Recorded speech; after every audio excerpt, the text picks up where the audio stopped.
तो चलिए दोस्तों आगे बढ़ते हैं सेक्शन सी में पोएट्री पार्ट की तरफ। ये जो 44 क्वेश्चन है, यहाँ पे 4 लाइनें दी हुई हैं जो कि a tiger in the zoo poem से हैं।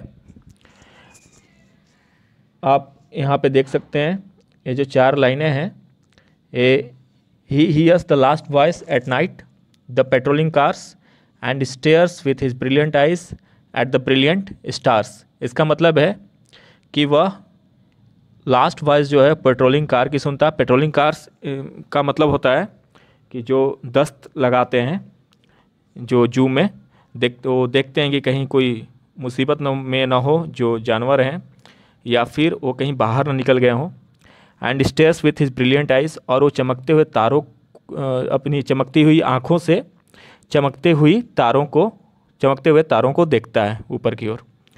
तो ये था, ये आपका 4 लाइन का मतलब था, जो कि ये टाइगर इन द जू से है, जिसके जो पोएट है वो लेस्ली नोरिस है।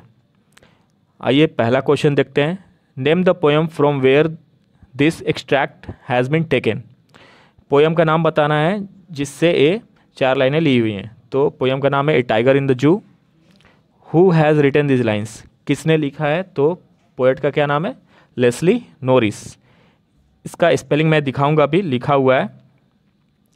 What do the patrolling cars do. Patrolling cars क्या करते हैं? तो इसका चलिए आगे देखते हैं। ये आपका टाइगर इन द जू यहाँ लिखा हुआ वी लेस्ली नोरिस। तो सी का जो आंसर है, patrolling cars noise always annoy the tiger. जो पेट्रोलिंग कार्स है, करने वाली जो कार होती है, वो बाघ को हमेशा परेशान करती है। Patrolling cars always noise always annoy the tiger. Next question जो है डी, एट वाट, जो डी है question, at what does he look at night. तो रात को क्या देखता है? तो रात को ब्रिलियंट स्टार्स देखता है। सिर्फ इतना लिख देंगे तो भी मार्क्स मिल जाएगा। आइए आगे की ओर बढ़ते हैं। हमारा जो 45 नंबर का क्वेश्चन है वो और करके आता है, जो कि है how does the boy feel at the loss of his ball.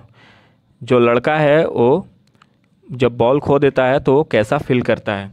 ये जो क्वेश्चन है वो द बॉल पोयम से है, जो जॉन बेरीमैन का लिखा हुआ है।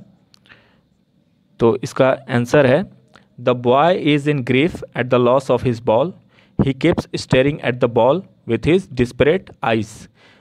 जो लड़का है वो जब बॉल खो देता है तो बहुत दुखी हो जाता है, दुख में रहता है। He keeps staring at the ball, वो अपने डिस्परेट आइज से, निराशा भरी आँखों से वो बॉल को देखता रहता है, ताकता रहता है।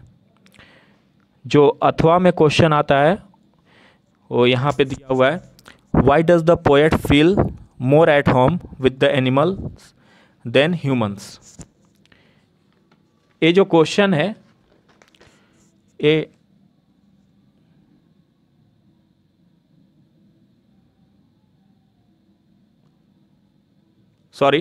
ये आपका 45 का जो और का जो क्वेश्चन है, what happened when the dust of snow fell on the poet. ये है, वो मिस्टेक से मैंने दूसरा पढ़ दिया था। What happened when the dust of snow fell on the poet. ये जो है पोएम वो डस्ट ऑफ स्नो पोएम से है, जो कि रॉबर्ट फ्रॉस्ट का लिखा हुआ है।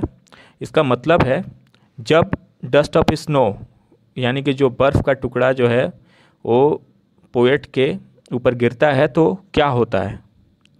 आइए देखते हैं। When the dust of snow fell on the poet, it has changed his mood. A day began with regrets changed into happiness. जब डस्ट ऑफ स्नो जो है, बर्फ़ का जो वो टुकड़ा है, वो गिरता है पोएट के ऊपर, तो उस ये जो है अचानक उसका मूड बदल देता है, उसका जो है मूड चेंज कर देता है। उसका मूड चेंज हो गया। जो उसका दिन रिग्रेट में बीता था, यानी कि पश्चाताप में, अचानक से वो हैप्पी हो जाता है, हैप्पीनेस, खुशियाँ आ जाती हैं। चलिए आगे बढ़ते हैं 46 नंबर क्वेश्चन की तरफ। How does the boy feel at the loss of his ball. Sorry, ये आपका 46 नंबर जो क्वेश्चन है, how does Amanda describe her life as an orphan. जो अमांदा है वो अपने लाइफ को एक अनाथ की तरह कैसे डिस्क्राइब करती है, इसके बारे में है। तो आइए देखते हैं। ये जो क्वेश्चन है, ये क्वेश्चन जो है अमांदा पोयम से है, जो कि रॉबिन क्लिन का लिखा हुआ है।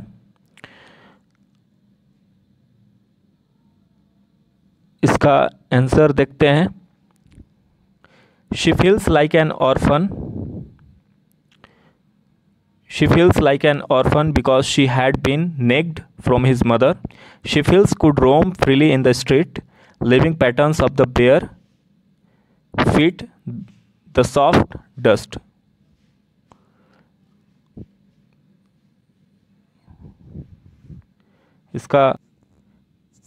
इसका मतलब है दोस्तों कि वो हमेशा अपनी माँ से पीड़ित रहती थी।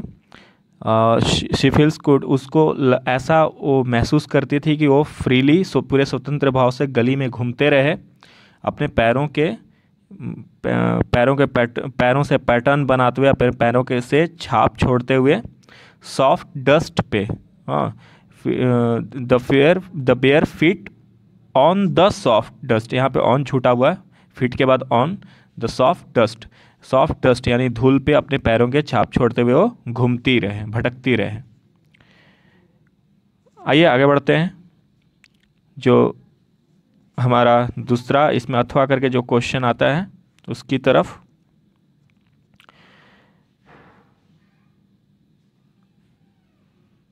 Why does the poet feel more at home with the animals than humans? इसका मतलब है पोएट जो है वो एनिमल्स के साथ ज़्यादा करीब क्यों महसूस करता है अपने आप को, अगर कंपेयर करें ह्यूमंस के साथ। ये जो क्वेश्चन है ये एनिमल्स पोएम से लिया गया है। इसके जो पोएट हैं वो वाल्ट व्हाइटमैन हैं। तो आइए देखते हैं इसका answer. Poet feels more at home with animals than humans because they are quite and calm. तो पोएट जो है वो एनिमल्स के साथ ज़्यादा करीब महसूस करता है खुद को, क्योंकि उसे लगता है कि ये जो एनिमल्स होते हैं वो ज़्यादा चुप रहते हैं और शांत भाव में रहते हैं।